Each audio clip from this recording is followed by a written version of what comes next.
এই রেসিপিটা একবার খেলে সারা জীবন মনে রাখবেন। হ্যালো ফ্যামিলি, আশা করি সকলে ভালো আছো। আজকের পাবদা মাছগুলো খুব দারুণ ছিল।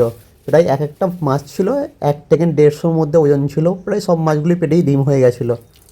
এত বড় পাবদা মাছ এই ফার্স্ট টাইম দেখলাম। আজ পাবদা মাছের নতুন কিছু একটা ট্রাই করব। অনেকে খেয়েছেন তো ইলিশ মাছ ভাপা, ট্রাই করতে চলেছি নতুন কিছু পাবদা মাছের ভাপা। তাই নিয়ে নিয়েছিলাম সর্ষে, পোস্ত, কাঁচা লঙ্কা, আদা, রসুন, কাজু বাদাম নিয়ে এক্সট্রা পেস্ট তৈরি করে নিয়েছিলাম।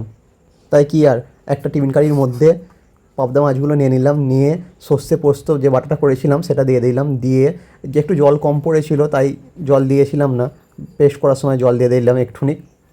তোমরা চাইলে জল দিয়েও বেশি করে পেস্ট করতে পারো। তার উপরে হালকা করে একটু সর্ষের তেল কাঁচা ছড়িয়ে দিলাম।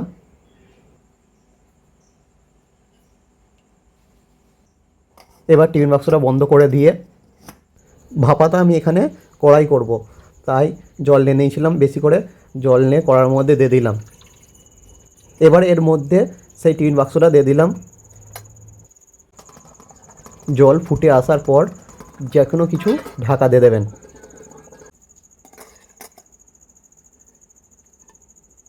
বেশিক্ষণ নয়, 20 মিনিট রাখলেই হয়ে যাবে সুস্বাদু পাবদা মাছের ভাপা রেডি।